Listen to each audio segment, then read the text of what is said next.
నమస్తే అండి. నేను వాణి. నా ఛానల్ ఫస్ట్ టైం చూస్తుంటే ప్లీజ్ లైక్ చేసి, షేర్ చేయండి, సబ్స్క్రైబ్ చేసుకోండి. ఈరోజు 'అమ్మ మనసు' అనే ఒక మంచి కథ విందాం. ఉగాది ఉత్సవాల్లో భాగంగా ఆ ఊరి గ్రామపు నడిబొడ్డున వారం వారం సంత జరిగే స్థలానికి ఆనుకొని రోడ్డుకు ఆవల ఉన్న పుంతలో ముసలమ్మ అమ్మవారి దేవాలయ ప్రాంగణం అంతా విద్యుత్ దీపాల కాంతితో మిరుమిట్లు గొల్పుతూ ప్రకాశిస్తూ ఉంది. అమ్మవారి గుడి ప్రహరీకి వెలుపల ఉత్తర భాగాన ప్రత్యేకంగా నిర్మించబడిన విశాలమైన ఎత్తైన వేదిక శాశ్వత ప్రాతిపదిక పైన రేకుల షెడ్డుగా నిర్మించబడింది. వేదికకు ముందు వెనుక సిల్కు తెరలు, వాటికి రకరకాల బెలూన్లు, రంగురంగుల కాగితాలతో అమర్చిన విధానం కళాకారుల నైపుణ్యాన్ని ప్రతిబింబిస్తుంది. కుడి ఎడమ పక్కల బంతిపూలు, టెంకీస్ పూలు, మల్లెపూల దండలతో వేదిక సువాసనలు వెదజల్లుతుంది.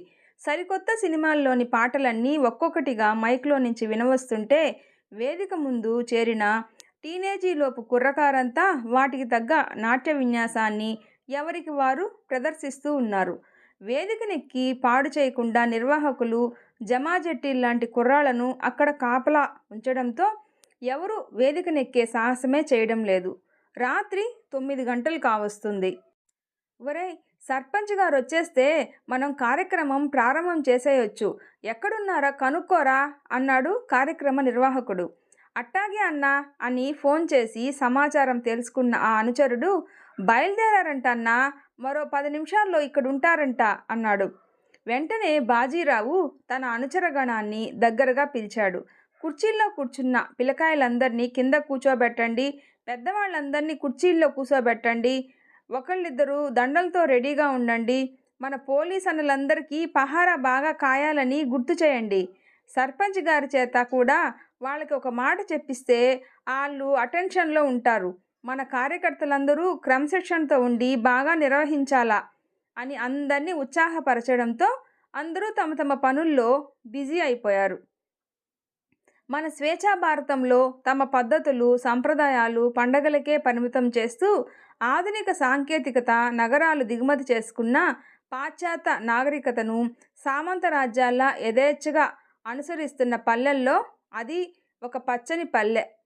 ఒకనాడు పచ్చని పల్లెలే దేశానికి పట్టుకొమ్మలు అనిపించుకున్న వేలాది గ్రామాలు ఈనాడు తమ సహజమైన 16 ఏళ్ల పరువాలకు కృత్రిమ రంగులను అంటించుకొని అసహజ వస్త్రాలంకరణతో ప్లాస్టిక్ పువ్వుల్లా కాంతులీనుతున్న సంస్కృతి ఈ గ్రామానికి వ్యాపించింది అనడానికి సందేహం లేనేలేదు. సెంటు వాసనను అక్కడి వాతావరణంలోకి ప్రవహింపచేస్తూ పరిమళిస్తున్న సర్పంచి ఫణిభూషణ్ రావు కారులో నుంచి దిగగానే ఆయన అనుచరగణమంతా ఆయనను దండలతో ముంచెత్తి హర్షధ్వానాలు చేస్తూ ఆయనను ప్రత్యేక ఆసనం దగ్గరకు తోడ్కొని వచ్చారు. ఆయన ఆసీనుడు కాగానే ఆ ప్రాంగణమంతా శ్మశాన నిశ్శబ్దం అలుముకుంది. ఆయన క్రమశిక్షణ అలాంటిది మరి.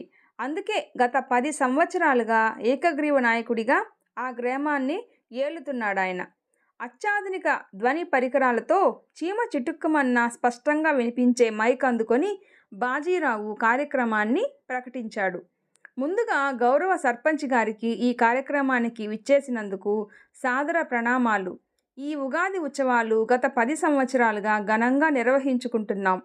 మొదట్లో మన సంస్కృతి సాంప్రదాయాలు ప్రతిబింబించే హరికథలు, బుర్రకథలు, పౌరాణిక నాటకాలు ఏర్పాటు చేసుకున్నాం. కాలానుగుణంగా సమాజ సమస్యలను ప్రతిబింబించే సాంఘిక నాటకాలు నిర్వహించాం. ఈనాటి కుర్రకారుని విపరీతంగా వెర్రెక్కిస్తున్న డ్యాన్స్ బేబీ డ్యాన్సు, ఢీ కార్యక్రమాలు కూడా మన వేదిక మీద నిర్వహించుకున్నాం.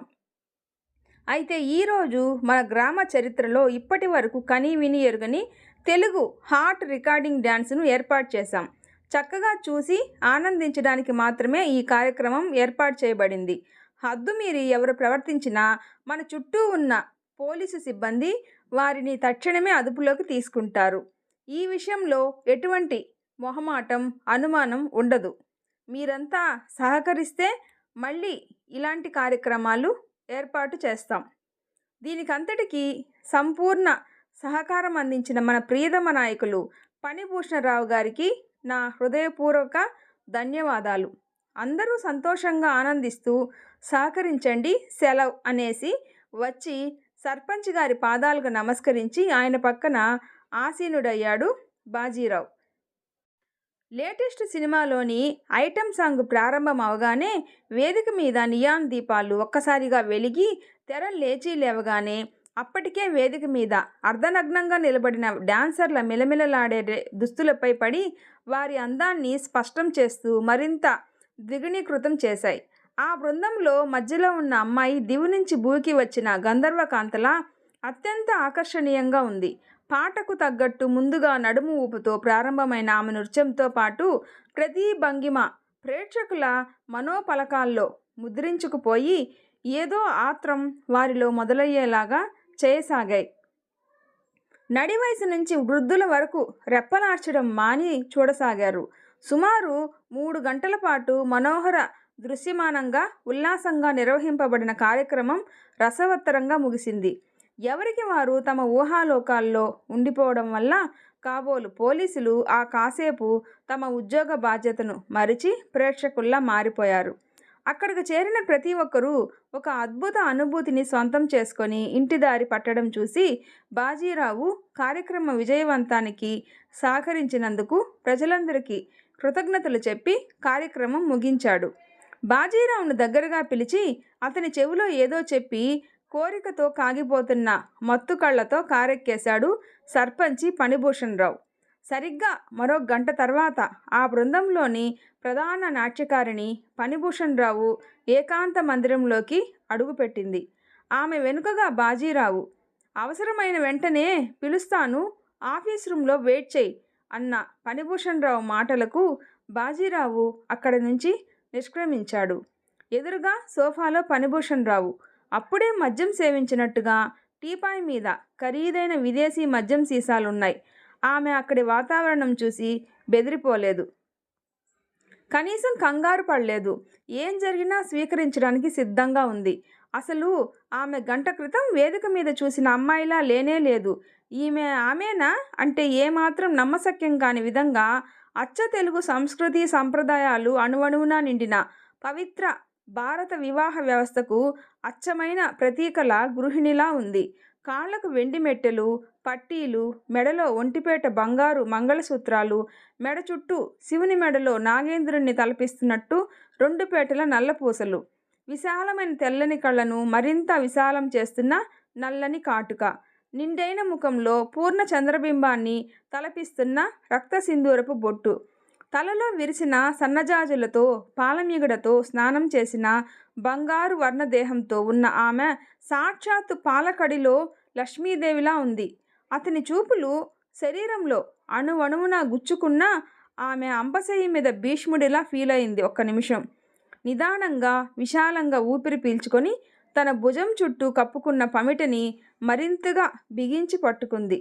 ఫణిభూషణ్ రావు లేచి వచ్చి ఆమె చుట్టూ ఒకసారి తిరిగి ఆమె తలలోని పువ్వులను ఆగ్రానిస్తూ ఒక్కసారిగా శ్వాస లోపలికి పీల్చాడు. అతని ముక్కుపుటాలను ఆమె శరీరపు గంధపు పరిమళం సోకింది. ఆమె అనుకునింది తనలో, అతను పులి స్థానంలో, తాను తల్లి ఆవు స్థానంలో ఉన్నాము అని. నెమ్మదిగా వెళ్ళి సోఫాలో కూర్చుంటూ అడిగాడు, నీ పేరు? మల్లీశ్వరి, మల్లిక అంటారు అందరూ. నీ అంత సౌందర్య రాశిని నేను ఎప్పుడూ చూడలేదు. నువ్వు నా దగ్గరే ఉండిపోవాలి. ఆమె ఒక్క క్షణం కళ్ళు మూసుకుంది. 2వ నిమిషంలో స్థిరంగా అంది, తప్పకుండా. అయితే నిజాయితీగా నాది ఒక విన్నపం. ఏమిటది? ఈ వేదిక మొదటిసారి ఎక్కినప్పుడే ఇలాంటి పరిస్థితి ఏదో ఒక రోజు వస్తుందని నాకు తెలుసు. నాకు ఒక బిడ్డ ఉన్నాడు. వాడిని మరొకరి సంరక్షణలో ఉంచి వస్తాను. అందుకు మీరు అనుమతించాలి. ఒక బిడ్డకు తల్లివై ఉండి నీ ఒంటి మీద బట్టలన్నీ నువ్వే ఒలుచుకొని డ్యాన్స్ చేశావే, ఇదంతా నీ ఒళ్ళు తీపరం కాదా? క్రూరంగా చూస్తూ అన్న అతని మాటలు పదునైన కత్తుల్లా ఉన్నాయి. మిమ్మల్ని ఒక ప్రశ్న సూటిగా అడగవచ్చా సార్? కోపం తెచ్చుకోకూడదు, పదునుగా అడిగింది ఆమె. ఇది కోపం తెచ్చుకునే సమయం కాదులే, అడుగు అన్నాడు. ఆమె విరక్తిగా నవ్వింది. ఒక గ్రామానికి సర్వ అధికారాలు ఉన్న ఒక రాజు వంటి వారు మీరు. ఆడది తన ఒంటి మీద బట్టలు తానే ఒలుచుకుంటుంటే స్త్రీని కాపాడాల్సిన మీరే ఊరంతా చూసేలా ఈ కార్యక్రమాన్ని ఏర్పాటు చేశారు. ఇదే స్థానంలో మీ కుటుంబ సభ్యులు ఒక్కరున్నా మీరు అలా చేస్తారా? చెయ్యరు సార్. ఎందుకంటే మరో అమ్మ కన్నా ఆడది ఎలా పోయినా మీకు అవసరం లేదు. స్వాతంత్రం వచ్చి ఇన్ని సంవత్సరాలైనా స్త్రీకి కూడా మనసు ఉంటుందని, ఆమె కూడా సాటి మనిషి అని, ఆమె స్వేచ్ఛ కోసం ఎందరో సంఘ సంస్కర్తలు పోరాడి గడప లోపల ఉండిపోయిన స్త్రీని సమాజంలోకి రప్పించి ఆమెకు ఒక ప్రత్యేక స్థానం, విలువ ఇచ్చారు. కానీ మా దురదృష్టం, ఎక్కువ శాతం మంది ఈనాటికి స్త్రీని ఆట బొమ్మగానే చూస్తున్నారు. నేను వారిలో ఒకదాన్నే. అమ్మగా నా బిడ్డకు బ్రతుకునిచ్చి నా కడుపు తీపిని బ్రతికించుకోవడం కోసమే ఈ తాపత్రయం అంతా. మీరు పెద్దవారు, డబ్బున్న నాయకులు. మరోలా అనుకోనంటే ఒక మాట, మన పవిత్ర భారతదేశంలో ఒక బిడ్డ తల్లి తన అమ్మతనం సాక్షిగా ఒంటరిగా వేలాది మంది మగవారి మధ్య వారిలో వికృత భావాలు రెచ్చగొడుతూ తన వస్త్రాలను తానే ఒలుచుకునే అంగడి బొమ్మగా మారిందంటే దానికి కారణాలు రెండే సార్. ఒకటి, ఒక మగవాడి మోసం. రెండు, కన్న బిడ్డ కోసం. ఆడదాన్ని ఎలా చూడాలి అని మగవాడు అనుకుంటాడో అలా నా అందాన్ని చూపించానే తప్ప నేను చెడిపోయిన దాన్ని కాదు సార్.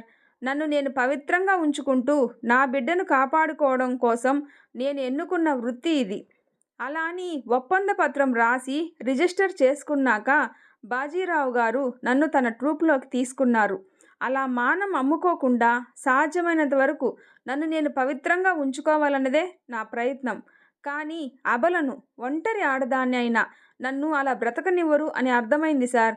అందుకే ఈలోగానే నా బిడ్డకు ఒక నమ్మకమైన ఆశ్రయం కల్పించాలని నా కోరిక.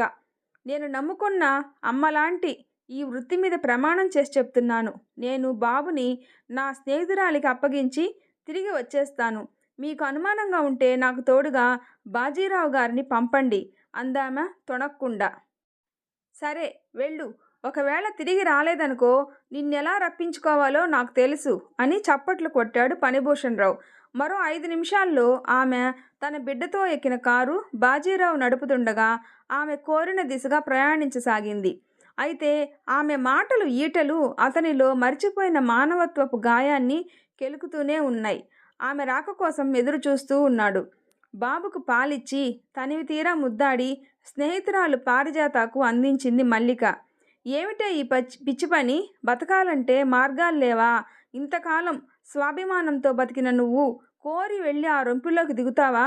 వద్దు మల్లిక, నా మాట విను అంది పారిజాతం కన్నీళ్లతో. నీకు వీడు భారం అనిపించినప్పుడు విషం పెట్టి నిర్దాక్షిణ్యంగా చంపేయి. అంతేకాని ఎట్టి పరిస్థితుల్లోనూ మగవాడిని నమ్మకే. ఇది నా ప్రార్థన. మరొక మాట, నేను బూతు డాన్సులు చేస్తూ పవిత్రంగా ఉన్నాను అంటే ఎవ్వరూ నమ్మరు. కానీ నేనంటూ వ్యభిచారిగా మారాక ఏమో ఎంతకాలం బ్రతుకుతానో. ఆ డబ్బుతో మాత్రం వాడిని పెంచలేకే నీకు అప్పగించేస్తున్నాను. నన్ను మన్నించు అని గిరుక్కును వెనక్కి తిరిగి బాజీరావుని అనుసరించింది మల్లిక. తెల్లవారుజామున 4 గంటల సమయం. వెళ్ళేటప్పుడు ఎంత ప్రశాంతంగా ఉందో అంతే ప్రశాంతంగా తిరిగి వచ్చిన మల్లికను చూసి అంత మత్తులోనూ ఆశ్చర్యపోయాడు ఫణిభూషణ్ రావు. బాజీరావును తన ఆఫీస్ గదిలోకి తీసుకువచ్చి మల్లిక గురించి విచారించాడు. ఏడాది కిందట తను వెతుక్కుంటూ వచ్చిందని, తనకు డ్యాన్స్ తప్ప ఏదీ రాదు అని, ఒక డ్యాన్స్ మాస్టర్ని నమ్మి మోసపోయానని, కావలసిన వారు తనకు ఎవరూ లేరని, తన బిడ్డ పోషణార్థం మాత్రమే డ్యాన్స్ చేస్తాను తప్ప మరే ఇతర తప్పుడు పనికి తాను అంగీకరించను అని ఒక ఒప్పంద పత్రం రాయించుకొని రిజిస్ట్రేషన్ చేసుకున్నామని, ఆమె చాలా మంచి డ్యాన్సర్ అని, ఆమె వల్ల ఎన్నో అవకాశాలు వచ్చి తన ట్రూప్లో ప్రతి ఒక్కరూ ఆర్థికంగా నిలదొక్కుని 3 పూటల అన్నం తింటున్నామని, ఆమెంటే తమందరకు వల్ల మాలిన గౌరవం అని చెప్పాడు బాజీరావు. అన్నీ విన్నాక మల్లిక ఉన్న తన గదిలోకి వచ్చి తన స్థానంలో కూలబడ్డాడు ఫణిభూషణ్ రావు. అతనికి తాగిన మొత్తంతా వదిలి తాను చిన్నప్పుడు చదువుకున్న ఆవు పులి కథ గుర్తుకు వచ్చింది. ఆమె తన నుంచి ఎన్ని రకాలుగైనా తప్పించుకొని పారిపోవచ్చు. అయినా ఆమె నిజాయితీగా తిరిగి తన దగ్గరకు వచ్చింది. ఆయన ఆమెని అడిగాడు, నా నుంచి తప్పించుకునే అవకాశం ఉండి కూడా ఎందుకు నువ్వు ఆ ప్రయత్నం చేయలేదు? మనిషికి నిజాయితీకి మించిన ఆభరణం లేదు సార్. బాబుని నా స్నేహితురాలికి అప్పగించాక గదిలోకి వెళ్ళి ఫ్యాన్కు ఉరేసుకొని చచ్చిపోదాం అనుకున్నాను. ఆ పని వల్ల నా బిడ్డ దిక్కులేని వాడైపోవడమే కాదు, నన్ను నమ్ముకున్న ట్రూప్ వాళ్ళు చెట్టుకొకరుగా అయిపోతారు. తండ్రి వయసున్న మీరు మీ ఆకలి తీర్చమని కోరారు. అందుకే నిజాయితీగా మీ దగ్గరకు వచ్చేశాను. మీరు నన్ను చూసి జాలిపడవలసిన పని కూడా ఏమీ లేదు. నేను అనుకున్న దానికంటే ముందే వచ్చాను అందామె బలిపీఠం మీద నిలబడిన వ్యక్తిలా నిర్లిప్తంగా. ఫణిభూషణ్ రావు ఒక్కసారిగా లేచి వచ్చి ఆమె ఎదురుగా నిలబడ్డాడు. అతని కళ్ళ నిండా నీళ్లు. చేతులు జోడించి వణుకుతున్న కంఠంతో అన్నాడు, అమ్మా మల్లిక, నన్ను క్షమించు. నాలోని రాక్షస ప్రవృత్తిని నీ క్షమాగుణంతో తుడిచిపెట్టేశావు. నీకు నీ బిడ్డకే కాదు, ఈ ప్రపంచంలోని కొందరు అనాథల జీవితాలనైనా నిలబెట్టే అవకాశం నాకు కల్పించు తల్లి. దానికి నువ్వే సర్వ విధాల అర్హురాలవు. నన్ను కన్న తల్లి సాక్షిగా మీకు చేయూతగా ఉంటాను. ఈ కార్యక్రమంలో నాకు సహకరించు తల్లి. అలా అని నాకు మాట ఇవ్వు. మల్లిక విస్తుపోయింది అతని మాటలకి. సరిగ్గా అప్పుడు ఆమె కళ్ళల్లోకి చివ్వున నీళ్లు కమ్ముకొచ్చాయి. బాబుగారు అంది నమ్మలేనట్టుగా సంతోషాతిరేకంతో. సరిగ్గా వారం రోజుల్లో ఆ గ్రామంలో ఒక శుభముహూర్తాన అమ్మ అనాథ శరణాలయం మల్లిక మేనేజింగ్ ట్రస్టీగా సర్పంచి ఫణిభూషణ్ రావు చేతుల మీదుగా ప్రారంభించబడింది. అనంతరం పారిజాత చేతుల్లో నుంచి అందుకున్న కేరింతలు కొడుతున్న బాబు నవ్వులా ప్రచ్ఛన్నంగా ఉంది ఫణిభూషణ్ రావు మనసు ఇప్పుడు. బాబు ముద్ది మురిపాలతో మునిగి తేలుతూ ఉంది ఇప్పుడు మల్లీశ్వరి. నా వీడియో నచ్చితే ప్లీజ్ లైక్ చేసి షేర్ చేయండి, సబ్స్క్రైబ్ చేసుకోండి. Thanks for watching.